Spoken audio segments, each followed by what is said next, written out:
Rail June মাসের শেষে অথবা জুলাই মাসের মধ্যেই অবশ্যই প্রায় 1.5 লাখ পদে নিয়োগ করতে চলেছে ভারতীয় রেল, যেটা অনেক আগেই ভারতীয় রেল জানিয়ে দিয়েছিল বা রেল মন্ত্রণালয় জানিয়ে দিয়েছিল ভোটের আগে। তার ভিতরে যেটা জানা গেছে 9,144 জন টেকনিশিয়ান, 5,696 জন অ্যাসিস্ট্যান্ট যে কোনো পদে এবং প্রায় 15,000-এর প্যারামেডিক্যাল পদে।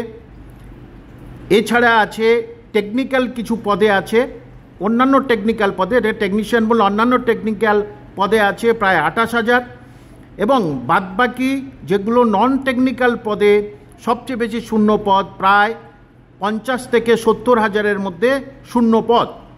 কারণ এই শূন্য পদগুলো নন টেকনিক্যাল শূন্য পদ বিভিন্ন পদে হয়, সেই জন্যই 50 থেকে 70,000-এর মতো শূন্য পদ আপাতত। আর বাকি কিছু আছে সেগুলো রেল যেটাকে মনে করবে, কিছু কিছু আছে লোকো পাইলট ইত্যাদি, লোকো পাইলটগুলো টেকনিশিয়ানের মধ্যে যদিও আসে। এবং শিক্ষাগত যোগ্যতা প্রত্যেকটা ক্ষেত্রে মাধ্যমিক পাস হতেই হবে, সেই সঙ্গে যেগুলো টেকনিশিয়ান যে বিষয়ে যে টেকনিশিয়ান পদে রেলের যোগদান মানে পরীক্ষা দেবেন তার সেই পদটাই তার সেই কোয়ালিফিকেশান থাকতেই হবে। অর্থাৎ কারোর ফিটার, কারোর ইলেকট্রিশিয়ান, ইলেকট্রিক ইত্যাদি, কারোর কম্পিউটার, এই সমস্ত পদে যাদের থাকবে, লোকো পাইলট আছে ইত্যাদি আছে। যে সুতরাং বিভিন্ন পদে খুব শীঘ্রই নিয়োগের বিজ্ঞপ্তি দিতে চলেছে এবং বয়স দেখা যাচ্ছে 18 থেকে 40 করেছে বয়স, 18 থেকে 40।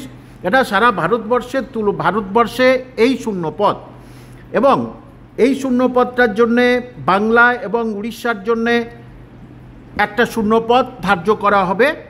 আপনারা জানেন এর আগের বারে যেই রেলের পরীক্ষা ছিল তখন অনেকেই বাংলার অনেক পরীক্ষার্থী তারা কিন্তু উড়িষ্যায় গিয়ে পরীক্ষা দিয়ে এসেছে, কিন্তু মহিলা যারা পরীক্ষার্থী ছিল তারা কিন্তু বাংলার মধ্যেই তাদের পরীক্ষা ছিল। সুতরাং শুধু সময়ের অপেক্ষা, ভোট চলে গেছে এবং কেন্দ্রীয় সরকার মাননীয় মোদিজি খুব ভালো আশানুরূপ ভোট পাননি, তার ফলেই এখন চেষ্টা করবেন কিভাবে এবং বছরে 2 কোটি চাকরির যে প্রতিশ্রুতি তিনি দিয়েছিলেন সেটা তিনি রাখতে পারেননি।